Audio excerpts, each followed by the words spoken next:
Gentleman who was one of the real pushers of bluegrass with Bill.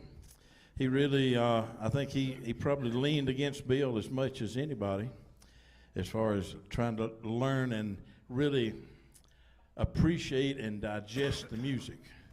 Butch Robbins, talk to us about your times.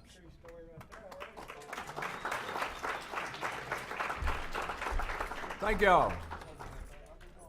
I had a little different experience with Monroe in my education than Randy did. I had gone to the first Bluegrass Festival in Fincastle, Virginia, specifically with the idea I was going to wind up with a job as a bluegrass boy. Lamar Greer was trying out that weekend as well. And when Mr. Bill and my dad spoke about that thing, Mr. Bill was my dad's greatest hero in the world, and Daddy wanted me to go to work for him when I was 15 years old, or actually I think I was 16 at that point. And Mr. Bill said, leave him in school till he graduates and I'll give him a job. And my dad sent a graduation announcement to Mr. Bill. And I was working a part-time job in a laundry in Radford, Virginia. I had a job down there delivering clothes and a part-time job in the evenings after school and everything. And about 2 weeks before I graduated from high school, the phone rung down there one Saturday morning. And there was a voice on the other side, hey, is this Butch Robbins? And I said, yes, sir. And he said, well, are you ready to come to work for me on the Grand Ole Opry? And I was sort of shocked, but to make a long story short, I said, yeah. And that was my first experience going down and working for Mr. Bill. I had my dreams shattered. I worked a week up there at Bean Blossom, and I think I published the W-2 form in my book. I made $52 for that first Bluegrass Festival. But as Doug said, I heard the old man say one time that he'd like to sing, I like to sing with that Mac Wiseman because I can mash again his voice. I can sing again him. And with Monroe, if you ever wanted to hear music out of him, you tried to stand up and mash. I mean, you tried to lay every bit of the power you had into it, whether you was a singer or a picker or anything like that, and that was when the real challenge. I had a very stormy relationship with him up until the 90s. I had quit playing music for over 10 years at that point, and I went back down and sort of took up with him. That's where Mr. Painter and I became very acquainted down there during that period of time and everything. But my time with Monroe, I don't remember that kindly old gentleman that some of these guys speak of. It wasn't exactly that way for me. I will tell one story. There should be a little deleted expletive at the end of this. I'll tell y'all a Bill Monroe story and get my part of this over with. This is what got me thrown off of Jim Smith's festival out in Eminence, Missouri a few years ago for this. But we had gone to play at the Florida State Fair. And when we pulled our bus in, we went down under the stadium where we were playing.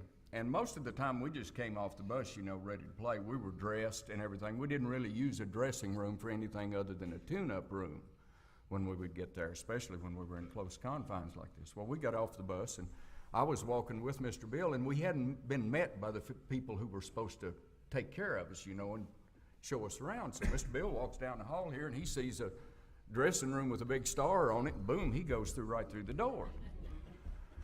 Well, George Lindsay, Goober, was the MC of the festivities there at the Orange Bowl all week for the state fair there. And I could see this dressing room was occupied when we got there, but that didn't make no difference to Bill. He just went in, laid his mandolin case down, opened it up, took out his mandolin, started picking. I was fiddling around trying to get a banjo out of the case, and George Lindsay walked in. Well, it's getting to be showtime for him. He's needing to be dressed and everything. And he sort of wanted his room, I got the feeling there. So he walked over and he introduced himself to Mr. Monroe. Said, Mr. Monroe, I'm George Lindsay. He said, do you know who I am? And Bill looked at him and said, no, I don't believe I've ever made your acquaintance before. And George Lindsay said, well, do you ever watch Hee Haw? I went, Bill said, well, I don't want to watch a whole lot of television at all, you know. And Kenny had told me years before that the first thing Bill would do when he'd get a new car was bust a radio out of it. He didn't like canned music. He didn't listen to other people. He didn't really need to. All this external influence that came into his band came in through younger people. You know, Earl Scruggs brought bebop into it, or that that rhythm that's got that right. You know, and all these people, it's like Lester Flatt came into the group. You know, he had sung with Charlie, so he knew the Monroe dialect to be able to sing, but basically he was bringing in the crooning singing style of somebody like Bing Crosby for that day, that smooth crooning voice. So all these other influences came into Bill as a result of the music. You know, he could just remain isolated into himself, into his own deal. But I'll get back to Goober here. So, because Bill he didn't listen to a lot of, whether it be TV or radio or anything like that. He didn't listen to canned music. I remember we had a bus driver one time that brought a tape recorder on the bus and to listen while he was driving on, and Monroe disabled the tape recorder. After, I think it was Aldridge that did that he brought it in because Bill didn't want to hear that music while he was up there playing solitaire. You know, he's listening to what's going on in his head, obviously. But anyhow, back to Goober. He's run down the thing with hee-haw at this point, and he finally looks at Bill, and he said, well, did you ever see the Andy Griffith Show? And Mr. Bill said, no, I don't believe I ever watched that one either. So by this time, this has gone on for about 5 or 6 minutes at this point, and you know, this guy's trying to clear the dressing room so he can get himself together, and he breaks down, here comes your expletive, and pardon me, but he just finally is so exasperated, he just looks at Bill, he looks at him and he says, I'm Goober, damn it, and this is my dressing room, and I need to get ready for my show. So, anyhow, that's part of the Monroe deal with me.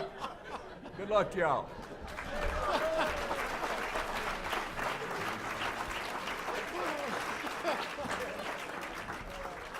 Oh, me.